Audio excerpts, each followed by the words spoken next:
Wolf creek movie की शुरुआत में हमें बताया जाता है कि ये मूवी सच्ची घटना पर आधारित है, जहां पर हमें बताया जाता है कि ऑस्ट्रेलिया में हर साल 30,000 लोगों की मिसिंग रिपोर्ट होती है। उनमें से लगभग 90% लोग तो जल्दी मिल जाते हैं, लेकिन बाकी के 10% लोगों का कुछ पता नहीं चलता। इस मूवी में हमें उन 10% मिसिंग लोगों के बारे में बताया जाएगा कि किस तरह वो लोग गुम हो जाते हैं और कहां पर जाते हैं। ऐसा क्या होता है जिन्हें गवर्नमेंट भी ढूंढ नहीं पाती। फिल्म की कहानी शुरू होती है ऑस्ट्रेलिया की ब्रूम सिटी से, जहाँ पर हमें 1999 का सीन दिखाया जाता है। यहाँ पर हम बैन नाम के एक लड़के को देखते हैं जो एक पुरानी सेकंड हैंड कार खरीद रहा होता है, क्योंकि वो और उसकी दो फ्रेंड्स लिज और क्रिस्टी ऑस्ट्रेलिया के वुल्फ क्रीक नेशनल पार्क में टूर पर जाने वाले हैं और वो इस टूर को कम पैसे यानी कि एक मस्ती भरे मूड में करना चाहते हैं। अब वो अगले दिन तीनों उस ट्रिप पर निकल जाते हैं और जाते जाते उन्हें रात हो जाती है और वो लोग होल्स क्रीक शहर में ही रात गुजारते हैं। अब अगली सुबह होने पर वो लोग आगे बढ़ते हैं, जहाँ पर फिर कुछ दूर चलने पर वो लोग रास्ते में यू क्रीक रुकते हैं, जहाँ से बैन गाड़ी में डीजल भरवाता है और वीडियो शूट करने लगता है। क्रिस्टी और लिज वहीं पास के होटल में जाती हैं, जहाँ पर उन्हें कुछ लोकल लोग घूरते हैं। तभी वहाँ पर बैन आता है, जिससे वो लोग उन दोनों लड़कियों के बारे में गंदी गंदी बातें करते हैं, लेकिन बैन अपने आप को किसी तरह रोकता है, क्योंकि वो जानता है कि वो लोग किस तरह से गिरे हुए हैं और वो तीनों वहाँ से आगे बढ़ते हैं। बहुत देर तक ड्राइव करने पर वो लोग अपनी मंजिल वुल्फ क्रीक पहुँच जाते हैं, जहाँ पर उन्हें बहुत बड़ा नेशनल पार्क दिखाई देता है, जो कि बहुत ही खूबसूरत होता है। वो तीनों वहाँ पर बहुत एंजॉय करते हैं। बैन और लिज वहाँ पर एक दूसरे के करीब आते हैं और वो लोग वहाँ से निकलने का सोचते हैं। तभी क्रिस्टी देखते हैं कि उसकी घड़ी 6:30 पर रुक गई है और यही नहीं, उन तीनों की घड़ी भी बंद हो चुकी है और उन लोगों को ये बात अजीब नहीं लगती और वो लोग अब वहाँ से जाने लगते हैं। लेकिन वो देखते हैं कि कार भी स्टार्ट नहीं हो रही है। लिज कार को स्टार्ट करने की बहुत कोशिश करती है, लेकिन वो स्टार्ट नहीं होती।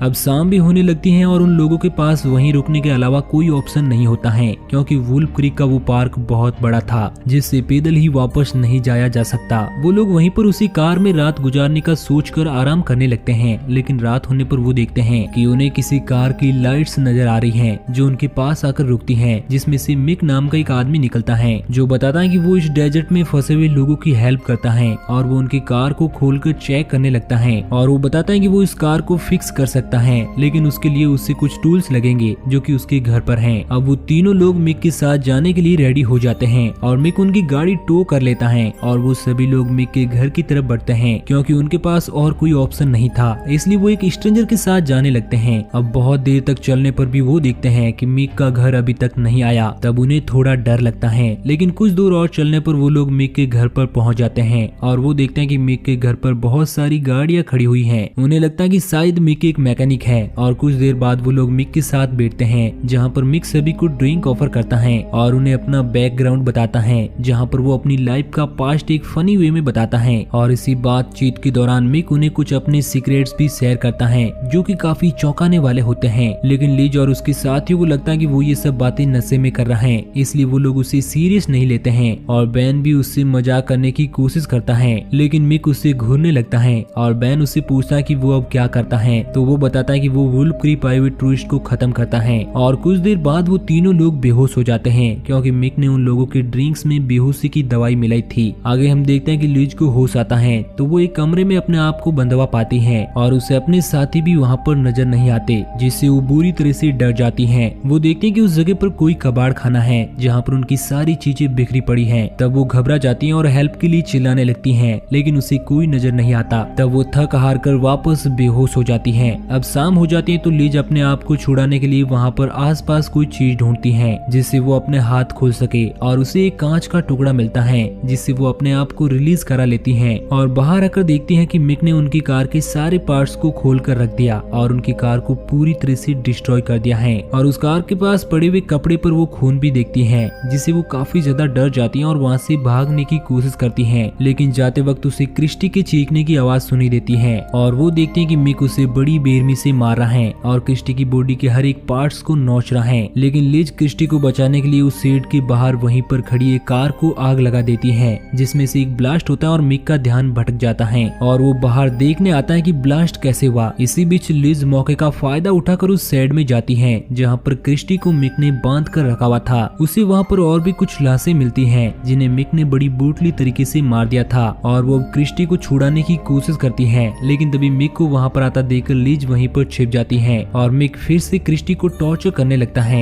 लेकिन इस बार लिज मौका पाकर मिक की राइफल उठा लेती है और मिक पर तान देती है और मौका पाकर वहाँ से भागने की कोशिश करती है, लेकिन मिक उसे इतनी आसानी से वहाँ से जाने नहीं देना चाहता था और वो आगे बढ़ने की कोशिश करता है, लेकिन लिज उसे शूट कर देती है जिससे वो घायल हो जाता है। और इसी बीच वो दोनों वहाँ से भागकर बाहर मिक की गाड़ी में बैठ जाती है, जहाँ पर लिज को पता चलता है कि उस कार की तो मिक के पास ही है। तब लिज घायल क्रिस्टी को कार में छोड़कर वापस अकेले साइड में की लेने जाती है और वो मिक के पॉकेट से की लेकर आती है और कार स्टार्ट करके वहाँ से जाने लगती है, लेकिन तभी मिक भी उनके सामने आ जाता है जिसके हाथ में राइफल होती है और मिक उन दोनों पर अंधाधुंध फायरिंग करने लगता है, लेकिन लिज उस कार से मिक को कुचलने का सोचती है और कार उसी सीट में घुसा देती है, लेकिन मिक बच जाता है और लिज कार रिवर्स लेकर वहाँ से भाग जाती है, लेकिन मिक भी दूसरी कार से उनका पीछा करता है और कुछ दूर चलने पर वो लोग एक खाई के पास आ जाते हैं। किसी तरह ब्रेक लगाकर लिज कार को खाई में गिरने से बचाती है और कार से उतरकर वो दोनों कार को खाई में फेंक देती है, जिससे मिक को लगे कि वो खाई में गिर गई। मिक को लिज की कार नजर आती है, लेकिन मिक भी बहुत शातिर था,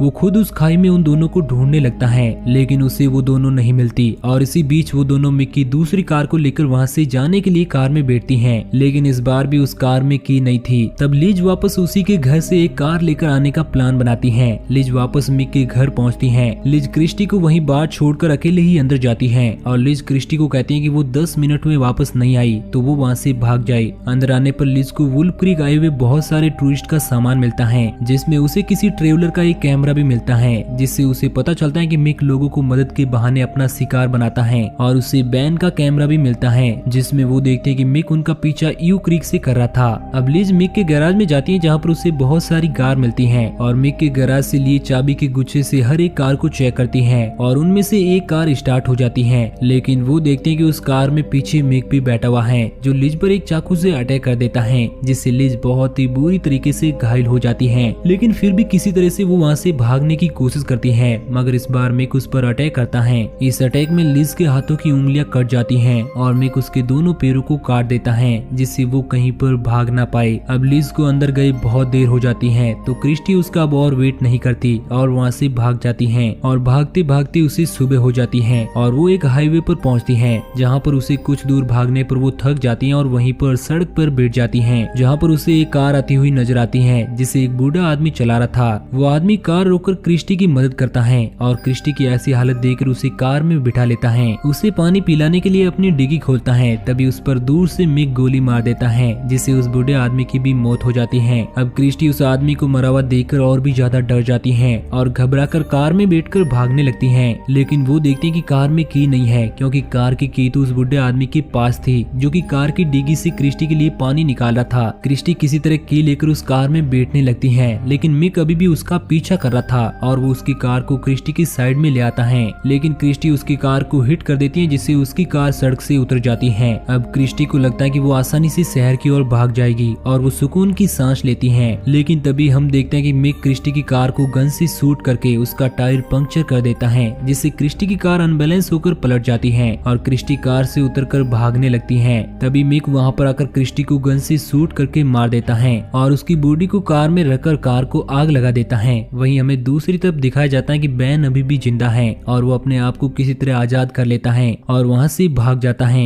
भागते भागते वो काफी ज्यादा थक जाता है, क्योंकि वो घायल था, इस कारण वो वहीं पर बेहोश होकर गिर जाता है। अगली सुबह एक कपल ट्रेवलर वहाँ से गुजर रहे होते हैं, जो उसे कार में बैठा कर ले जाते हैं और बैन को एम्बुलेंस की मदद से हॉस्पिटल पहुंचाया जाता है। और इसी के साथ ये मूवी यहीं पर एंड हो जाती है। फिल्म के लास्ट सीन में हमें फिर से ब्रीफ किया जाता है, जिसमें हमें बताया जाता है कि ब्रैन की मदद के बावजूद पुलिस लिज और क्रिस्टी को ढूंढ नहीं पाई, क्योंकि पुलिस ने अपना काम अच्छे से नहीं किया था। हालांकि बैन भी पुलिस को सही जानकारी नहीं दे पाया था, क्योंकि उसे नहीं पता था कि मिक कहाँ पर रहता है। और इसी के साथ फाइनली ये मूवी यहीं पर एंड हो जाती है। तो दोस्तों, इस मूवी का एक और पार्ट भी है, जिसका वीडियो हम बहुत जल्द हमारे चैनल पर अपलोड करने वाले हैं। तो सेकंड पार्ट के क्विक नोटिफिकेशन के लिए हमारे चैनल को सब्सक्राइब जरूर करना।